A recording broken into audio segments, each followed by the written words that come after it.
coração, mas aí eu passei meditando na presença de Deus. Eu creio que assim, que o Senhor, que desde a hora que eu cheguei aqui, eu já senti uma presença, né? A gente sente o ambiente espiritual, a gente sabe que Deus se faz presente, o coração da gente enche de alegria, né? Então assim, eu creio que Deus, desde o começo, Deus tem feito, Deus tem ouvido, Deus tem tratado, e a obra do Senhor sempre é completa. Amém. Então, mesmo sentados, vamos fechar nossos olhos. Senhor, nós te somos gratas, ó Pai, por esta tarde. Eu sou grata, Deus, porque o Senhor tem nos amado de uma forma, ó Deus, tão sobrenatural, Senhor. O seu amor realmente tem nos impactado, quando nós podemos perceber, sentir as suas mãos, o seu zelo, o seu cuidado para com as nossas vidas. E neste momento, ó Pai, nós vamos compartilhar da tua palavra. Senhor, tu és o Deus santo, o Deus poderoso, o Deus que conhece os nossos corações e as nossas vidas.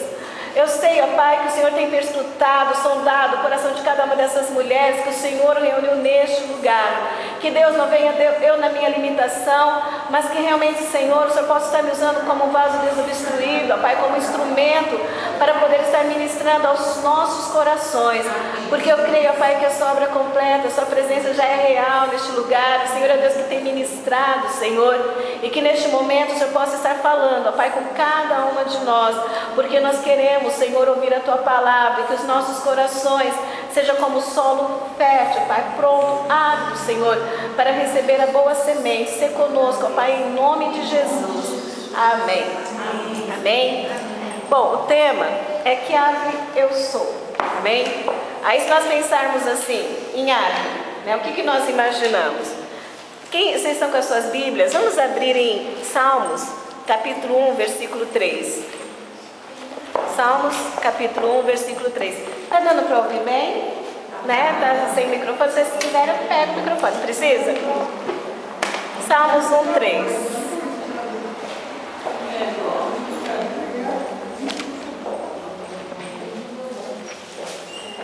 Glórias a Deus.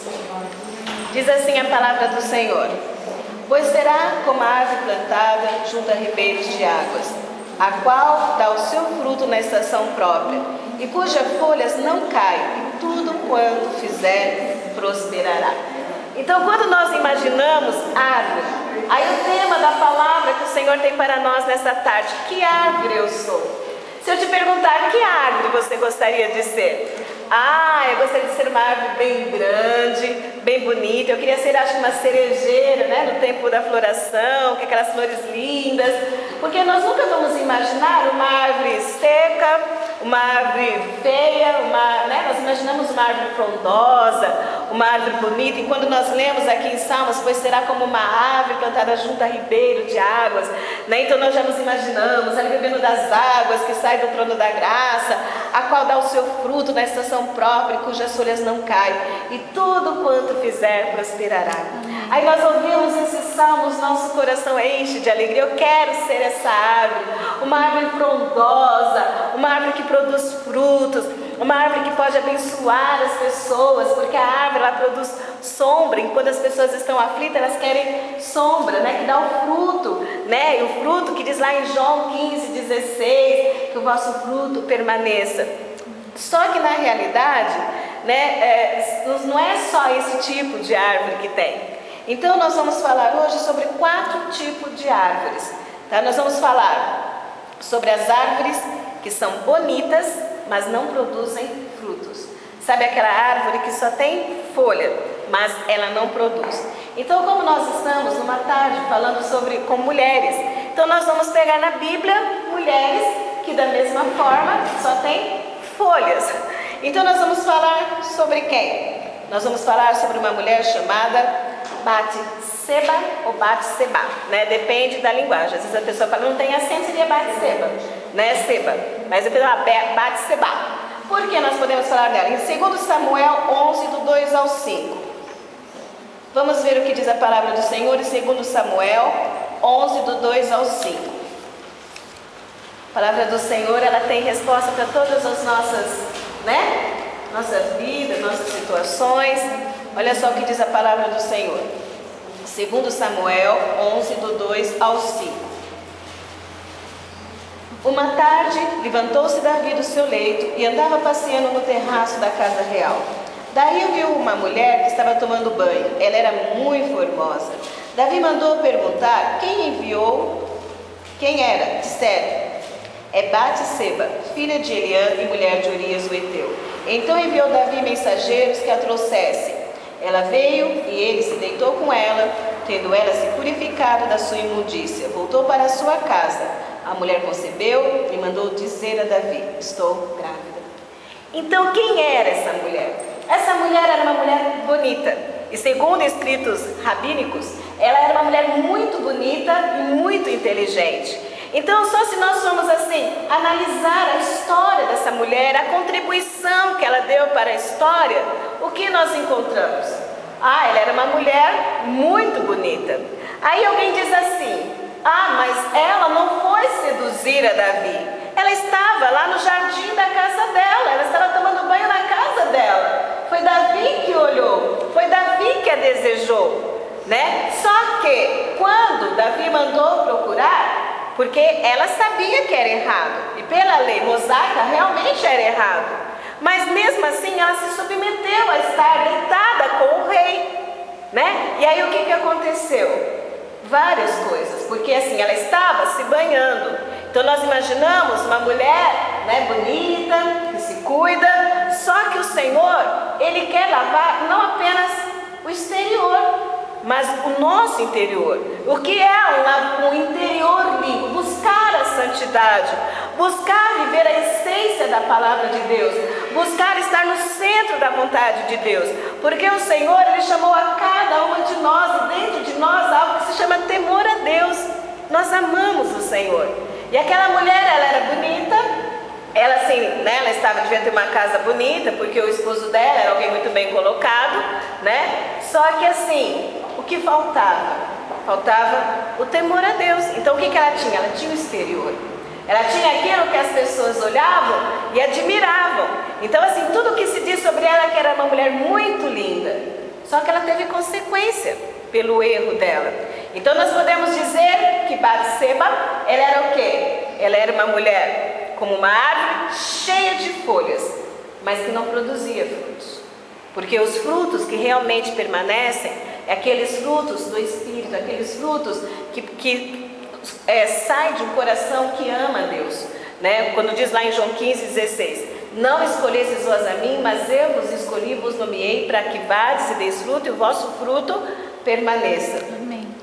A segunda, porque assim, aí aqui quando fala que então Davi enviou os mensageiros que a trouxessem, ela veio e se deitou com ela, tendo ela purificado da sua imundícia. Aqui é que na lei, né, lá que está em Levítico 15:18, que quando uma mulher se relacionava com um homem, então ela precisava tomar um banho, ambos teriam que tomar um banho durante todo aquele dia, eles estariam como imundos, só seria purificado no final da tarde. Aí a segunda árvore que nós vamos falar são as árvores secas. Então a primeira árvore é aquelas árvores bonitas, que tem muitas folhas, porém não tem frutos. A segunda, a árvore seca. Então quando nós pensamos em uma árvore seca, imaginamos o quê? Uma árvore, um tronco, com galho tudo seco, tudo quebradiço, não é dessa forma? Mas como nós estamos falando de mulher, então o que seria uma mulher seca? Uma mulher estéril, né? Uma mulher infértil. Uma mulher que não pode produzir filhos. E tem 3 mulheres na palavra do Senhor que a Bíblia diz, né, que elas eram estéreis. E naquela época, né, era uma vergonha, porque assim, a mulher que podia dar filhos, né, então, é bem-aventurada, terá seus filhos, era tudo assim, né, já a mulher que não podia gerar filhos, ela era exposta, ela era humilhada. Então era um peso muito grande a mulher que não podia gerar filhos. Então, entre as mulheres, a primeira que nós encontramos é a nossa matriarca, né? A esposa de Abrão, que se chamava Sara. A palavra Sara quer dizer assim, princesa, aquela que tem poder, a senhora, né? Então, assim, ela tinha tudo, né? Ela, assim, o esposo dela recebeu aquela promessa de bênção, mas ela não podia gerar filhos. Então, enquanto, né, a serva lá gerava, e a outra esposa gerava, ela não podia, aquilo era muito vergonhoso para ela. Mas um dia o Senhor falou com Abraão, falou: olha, eu te abençoarei, olha a estrela do céu, olha a areia do mar, assim será a sua descendência. E nós conhecemos muito bem essa passagem. Então ela se riu, ela falou: como que posso eu na minha velhice dar frutos? Como é que posso eu na minha velhice gerar filhos? Ela já estava com 90 anos, como assim? Só que Deus, Ele é fiel. Se Deus falou, Ele há de cumprir. Amém. Na palavra do Senhor nós temos mais de 7.000 promessas que é direta de Deus para nós que somos seus filhos. E muitas vezes nós ficamos aí meio titubeando, meio que está acontecendo, por que isso acontece comigo? E nós nos esquecemos que o Senhor disse que estaria conosco. E se Ele prometeu, Ele vai cumprir. Amém. Aí o que aconteceu? No caso de Sara, ela pegou e quis pegar um atalho, né? Assim, não, vai lá, né? Gera, né? Vai lá, Agar. Mas não era o plano de Deus. Deus disse: eu darei para você, eu abençoarei a sua descendência, sua esposa. O filho da herança da promessa viria de Sara, né? Então assim, ela, a palavra do Senhor diz o quê? Como uma árvore seca, né? Então nós podemos entender até aqui, porque ela não podia gerar. Depois nós vamos mais um pouquinho para frente. Quem que nós encontramos? Nós encontramos Ana, né? A Ana, ela também estava ali chorando, gemendo. O profeta achou que ela estava bêbada. Por quê? Porque ela queria muito filho. Enquanto ela era amada pelo marido dela, Penina, né, que era sua outra rival, né, estava lhe gerando filhos. E ela sofria com aquilo. Como assim? Eu não posso gerar filhos? Como assim? E ela chorava diante de Deus, né? Então, nós podemos dizer que também ela era uma árvore que não produzia frutos. Depois nós encontramos uma outra que se chamava Raquel, né? Raquel, ela era amada pelo seu esposo, por Jacó. Ela era mais amada do que a sua irmã. Só que como ela era muito amada, ela acabava assim, a irmã dela era desprezada. Então Deus permitiu que a irmã dela pudesse gerar muitos filhos, só que ela não podia gerar filhos. Então nós vemos aí 3 mulheres. Nós vemos Sara, nós vemos Ana, nós vemos Raquel, que eram mulheres que eram como árvore seca, que não podia gerar filhos.